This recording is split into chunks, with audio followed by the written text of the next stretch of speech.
Hello and welcome to another Team Leader Toolkit Nuts and Bolts. Fantastic to have you here. We got a great session on today, and this is all about what if one of your team members has a personal issue from home and it's impacting their work. What are you going to do about that? And we know that this is not uncommon. Okay, people go through lots and lots of things. Like they might go through a relationship breakup, or one of their family members might be ill, or it might be a substance abuse problem. It could be multitude of problems that ultimately does impact the workplace. So what are you going to do about it? Okay, and as leaders, we're going to come up against this more than once. Okay, so we need to have some strategies in place to make sure that we can do the right thing for our people, as well as obviously the business that we're running. So what do we do? There's some co-workers or some team members that you'll have that will be able to separate sort of personal and professional life and do it really, really well. And they find that balance really well. And there's others that just need that extra support and help. So this is all about what are the steps that you can take to ensure that you're supporting the people when they need it, without it becoming an excuse for subpar performance. Okay, so what do we do? So the first thing, if somebody in your team comes to you with some personal issue, is, again, it could be a relationship breakdown, it could be a sick member of the family, it could be whatever it may be. Of course, we need to be empathetic. We need to listen. We need to make sure that we have an understanding of the impact that that's got on that person. And we need to make sure that, we're genuine and authentic in our concern, because we are. We don't want anybody to feel like they're going through such hardship and they don't have any support. So we're certainly there to support these people. So the first thing is to listen and understand and be empathetic and make sure that we've got some concern. The second thing that you want to do is remember that you're not a counsellor. You don't have a law degree or a medicine degree, or you're not a psychologist. If you are, great, but generally we're not, right? So we have to make sure that we remember that, and we make sure that yes, we can offer an ear and a shoulder, and we can be empathetic, and we can listen, and we can try and understand. But this is the point where you would go to your HR people or someone else and say, what resources have we got to help this person? Do we have some sort of counselling service that I can point them to and give them the number to and all those sorts of things? Is there a policy that we can give people personal leave to have some time? Do you have the opportunity to be able to take people that are on shift, off shift, onto a day shift? So find out what is available to you. What are your resources? What can you offer up as a level of support? And as I say, it could be a counselling service that your company employs to help people in personal crises. It could be personal leave that people can take for a couple of days if they've got someone sick at home and they need to be caring for them. It could be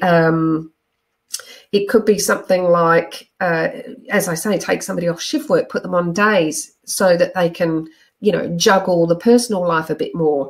It could be for a period of time that they work shorter hours so that you can, allow them to leave early if they've got to pick up kids or whatever it may be for a period of time. So, find out what is available to you with regards to helping your team out. So see HR people for number one, find out what policies are available. Number two, speak to your co-workers, your other team members. They would have gone through this, believe you me. So if you've got other leaders around you, then say to them, hey, I've got a particular team member here who's going through a rough time at the moment. What would you suggest? So they might be able to suggest to you some ideas. And also go and see your manager. Your manager needs to know this as well, because they need to have some sort of backup plan. You might need to get some new people in. So there's some other things that you might need to do to make sure that this can happen. So number one is showing empathy, understanding and listening. Number two is find out what your resources are available to you. Because remember, you're not a counsellor, so don't offer advice on relationships. Don't offer medical sort of, solutions to somebody who may be ill. That's not up to us as leaders. What it is up to us as leaders is to support our people and still support the business at the same time. So it's a bit of a balance there. Number 3, establish some timelines. So make sure that if this person has got a temporary sort of condition or a situation that they need support with, just say, okay, so how long, we're going to be able to do A, we're going to be able to give you some personal leave for a couple of days. B, when you come back, we're going to be able to put you on day shift. And C, we can shorten your hours just to get you the support that you need. How long do you think you need this for? Because we can offer this for the next 3 weeks. Is that going to be enough? So make sure you put some timelines around it, and it doesn't go on and on and on, because there needs to be a definite time where this person now knows that they've got 3 weeks to see the counsellor, make their medical appointments, go and see the lawyers, whatever they need to do. They've got that time to be able to do it. It's not going to be unlimited, because no business can work with people off for unlimited amounts of time. So it's not practical. So make sure you establish a timeline and then have some backups. So if this timeline is going to be for a month or 3 weeks, what do you need to ensure that the business can still run? So do you need to bring someone else in for a period of time? Do you need to have some contractors come in? Do you need someone from another team to come and help for that time? What do you need as backup to be able to make sure that that can happen, so that the person can have that time off to be able to go and do what they need to do, whereas you can still run your team effectively and get all the deadlines met and all that sort of stuff. So have a think about that to make sure that juggling works. The other thing, don't let the personal problem become an excuse for subpar performance. Now, what I mean by this is, quite often I've seen team members that are struggling with their day-to-day work.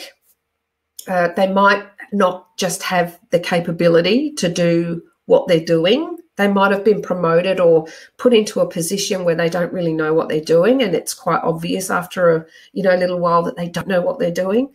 So then what happens is, because they're feeling less than adequate, all of a sudden these personal problems come up, and they could be real or they could be embellished, but it becomes an issue.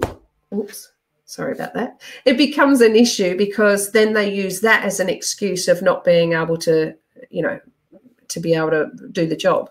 So you would know that, okay? So if somebody is in a subpar performance anyway, and suddenly all these personal issues come in, yes, we have to listen, yes, we have to be empathetic, but we can't use those personal problems as an excuse for the subpar performance. So we still need to do a performance action plan or something like that. And if you don't know what one of those are, absolutely email me at ask@teamleadertoolkit.com, and I'll give you an idea of what that looks like. Because ultimately, we don't want people that don't have the capability to do the role to continue on doing the role. We have to find them a role that they can do, or maybe we need to determine whether they're fit for role, and if not, what are the alternatives? So that's just something you need to be aware of, that some people, if they know they've got a subpar performance and they just don't have the capability to bring themselves up, they might bring personal problems in as an excuse. But you'll know that because the subpar performance would have come in well and truly before all these personal issues would have happened.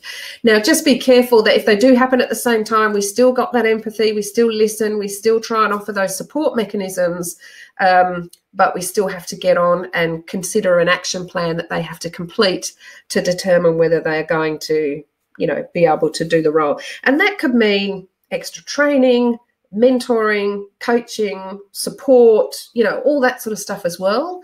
But as I say, if you don't know what a performance action plan is, then contact me at ask@teamleadertoolkit.com and we'll go on to it.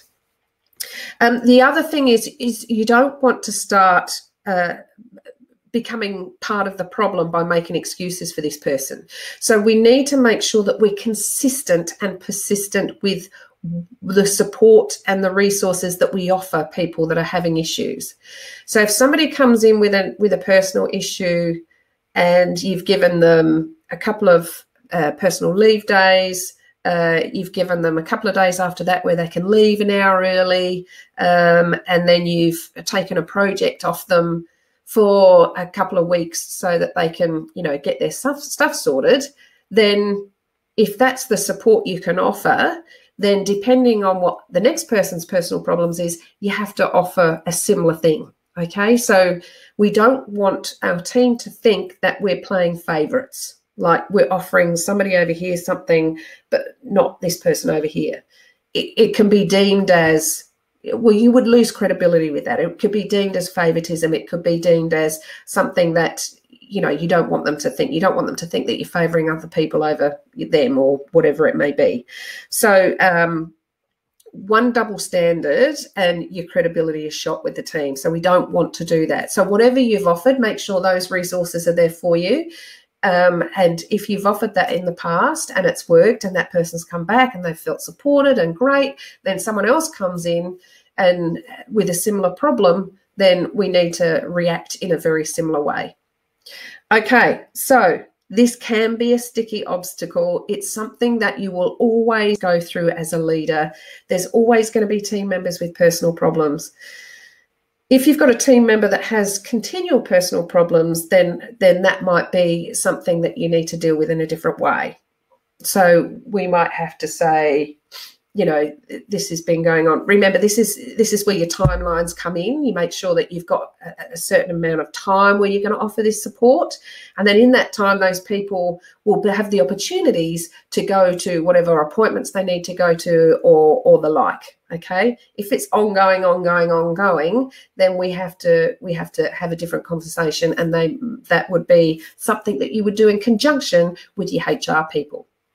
So I hope that helps, okay? Because it is something that if you have not come across it yet, you will. Bet your bottom dollar you will come across it. So hopefully those couple of hints will be able to help you out. So just a quick rundown. Number one, yes, let's display empathy. Let's listen. Let's be concerned. That's absolutely, because we don't want any of our team members suffering unduly. So that's what we want to do. Number two, remember, you're not a counsellor. You're not a doctor. You're not a lawyer. So don't offer advice per se, but make sure that you know what resources are available to you so you know what you can offer and you can point them in the right directions to those people that will be able to give them the advice because they're qualified to do so. Number three, establish a timeline. Make sure that it's in a certain period of time that support is on offer for. So then that will give that person that amount of time to attend appointments or find out more information or nurse their sick relative or whatever it may be, okay? Make sure you get backups as well. So if the business needs to keep running, if you can't run by giving those resources, what do you need? Do you need another person to come in? Do you need some timelines to be, pushed out? Whatever it may be, have a look at what you need to do. Number four, don't let those personal problems be an excuse for subpar performance, okay? So make sure that we keep an eye on that. If somebody hasn't got the capability to do their role and they're using personal problems as a crutch, we need to make sure that we highlight that and still do a performance action plan, which you're going to email me about if you don't know what it is. And number five, don't be part of the problem by making excuses for somebody or having separate resources to separate people and looking like you're playing favourites. We don't want to do that either. All right, so I hope that's helped. If it hasn't happened, it will happen. So just make sure that you're armed with all the information that you need, with the resources that you need, and with how much responsibility you've got with regards to all the authority that you can give people to support them. So I hope that helps. Don't miss next week's session. It's going to be a beauty. I'm not going to tell you what it is, but it's going to be a beauty. So until then, have a fantastic rest of the day. Have a brilliant week, and we will catch you next week on Team Leader Toolkit Nuts and Bolts. All right, bye for now.